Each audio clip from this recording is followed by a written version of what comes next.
제19차 세계 한상대회가 10월 19일부터 21일까지 3일간 서울에서 열립니다. 애틀랜타 조지아 한인상공회의소 관계자들은 오늘 기자회견을 열고 세계 한상대회 소개와 참가자를 모집한다고 밝혔습니다.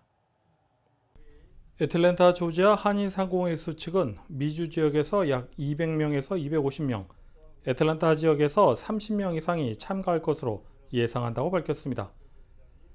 참가 접수 마감은 9월 13일 월요일까지입니다.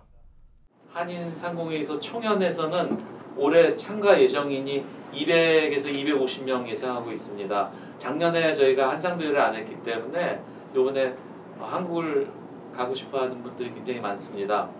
참고로 또 아틀란타에서는 예년에는 한 50분 정도가 한상을 참가했었는데 올해는 한 30명 이상 이렇게 예정하고 있습니다.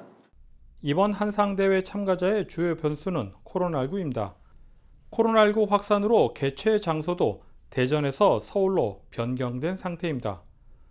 대회 주최를 맡은 재외동포재단은 임시 운영회를 통해 지난 30일 코로나19 델타 변이 확진자 급증으로 개최 장소를 변경한다고 밝힌 바 있습니다. 자가 격리 부분도 참가 인원의 변수로 작용하고 있습니다. 애틀랜타 조지아 한상이 측은 오늘 기자회견에서 자가 격리 면제 부분에 대해 총영사관의 공지사항을 전달했습니다. 해당 공지사항에 따르면 국내 직계가족 방문의 경우 자가 격리 면제가 가능합니다. 애틀랜타 조지아 한상이 측은 당초 한상대회 참가자들에 대해 자가 격리 면제를 추진하고 있으나 아직 미정이라고 덧붙였습니다. 한편 2002년부터 매년 열린 세계 한상대회는 국내 기업과 재외동포 경제 간 교류와 중소기업의 해외 진출 지원을 위해 해마다 열려왔으나 지난해 코로나19 팬데믹으로 인해 대회가 취소된 바 있습니다. KTN 뉴스 스티븐입니다. 동남부 지역 한인을 위한 재미 납세자를 위한 한미 세무 설명회가 내일인 3일 오후 6시부터 두루스 소재 애틀랜타 한인교회에서 열립니다. 주 애틀랜타 총영사관이 한국국세청과 함께 주최하는 이번 행사에는 한국의 양도소득세, 한국의 상속세와 증여세, 한국세법과 거주자 판정기준 및 해외 금융계좌, 미국 세법 등을 알아보는 시간이 마련됐습니다. 또한 개별 세무 상담 프로그램도 운영됩니다. 참석자들에게는 2021년도판 재미 납세자가 알아야 할 한미 세무 상식 책을 무료로 배포합니다. 운전면허증을 휴대전화를 통해 제시할 수 있게 됩니다. 조지아주를 비롯해 8개 주는 아이폰 월렛 앱을 통해 운전면허증 사본을 제시할 수 있다고 밝혔습니다.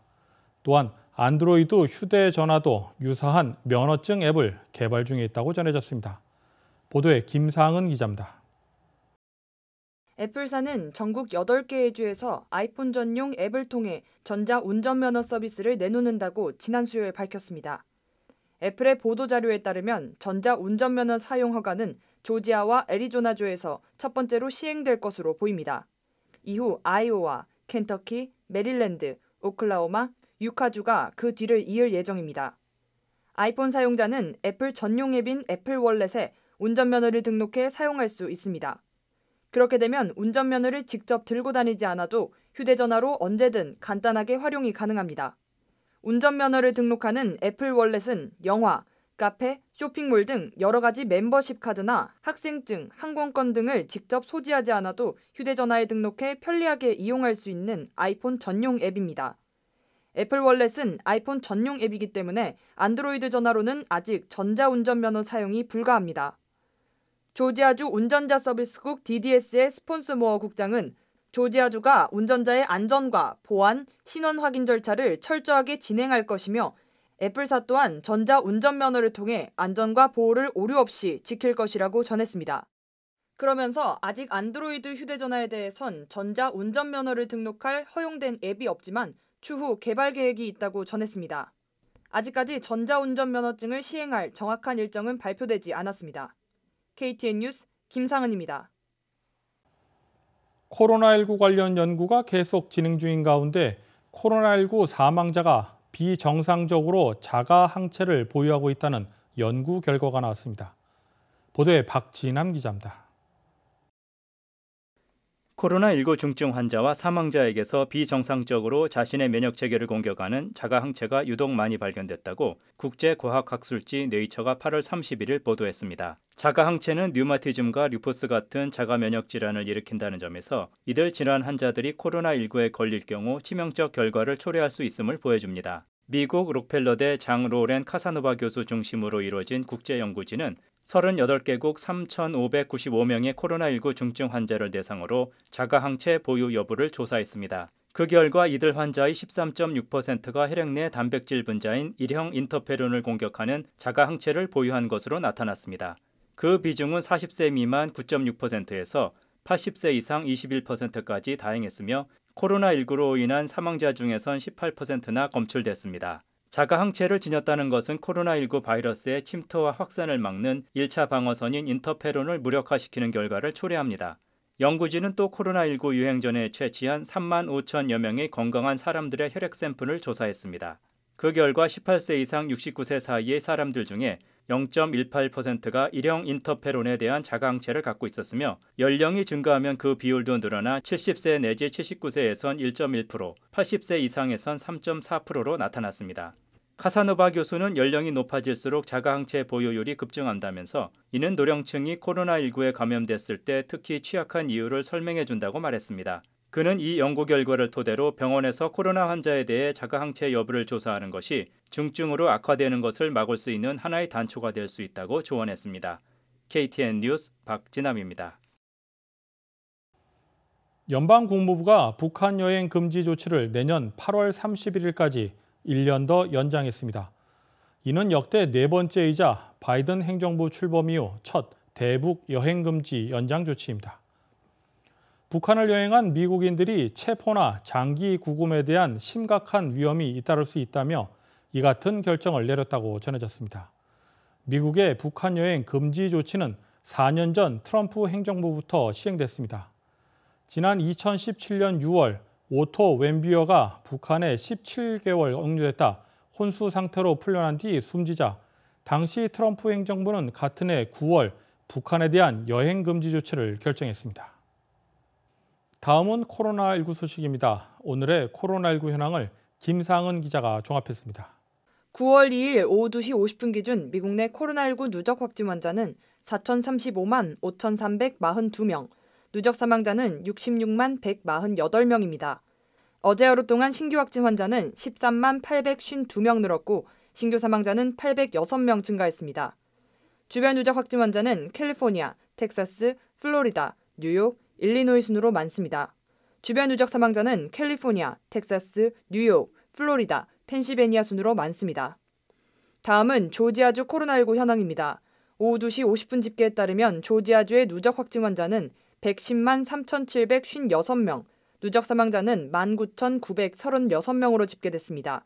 신규 확진 환자는 6,047명 증가했고 신규 사망자는 130명 늘었습니다. 다음은 카운티별 집계입니다.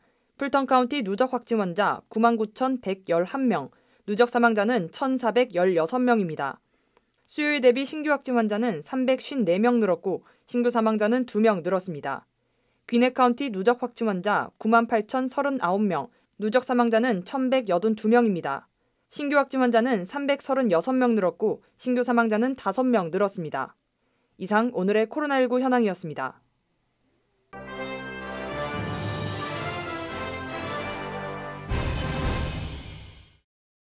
디켓 카운티 교육부는 계속해서 초등학교 내 신규 확진 사례가 증가하면서 목요일 일부 학교가 임시 휴교한다고 발표했습니다. 디케터에 위치한 오크뷰 초등학교에선 최근 18명이 코로나19 확진 판정을 받았고 현재까지 90명 이상의 학생과 13명의 교직원이 격리됐습니다. 학교는 9월 13일까지 휴교를 결정하고 건물 전체 방역을 진행할 예정입니다. 한편 가을 학기가 시작되면서 메트로 애틀랜타의 14개 학군에선 1만 8천 건이 넘는 교내 확진 사례가 발생했습니다. 주 보건 데이터에 따르면 어린이 확진율은 팬데믹 이래 이미 최고점에 도달했습니다. 애틀랜타 재즈 페스티벌 측은 퀸시 존스 TV와 손잡고 이번 주말에 열리는 페스티벌 공연을 TV로도 방영하겠다고 밝혔습니다. 애틀랜타 시장실 카밀 러셀 러브 문화사무국장은 코로나 감염 우려로 페스티벌에 참가하지 못하는 사람들을 위해 공연을 TV를 통해 무료로 관람할 수 있는 기회를 제공하겠다고 말했습니다. 오는 4일부터 퀘스트 TV를 통해 접근 코드 애틀랜타 재즈를 입력하면 모든 공연을 한 달 동안 무료로 시청할 수 있습니다. 이 페스티벌은 보통 메모리얼 데이 주말에 개최되지만 지난해에는 코로나19 팬데믹으로 인해 취소됐었습니다. 지난 5월 텍사스주 의회를 통과한 낙태규제법이 1일부터 시행에 들어갔습니다. 이른바 심장박동법으로 불리는 낙태규제법은 태아의 심장 박동 소리를 판명할 수 있는 임신 6주부터 여성의 낙태를 금지하는 것이 주요 골자입니다. 낙태금지법이 추진된 것은 지금까지 공화당이 집권한 곳을 중심으로 조지아주를 비롯해 최소 12개 주가 임신 초기에 낙태를 금지하는 법안을 추진했습니다. 하지만 소송 등의 과정을 거치며 시행이 보류되고 있었습니다.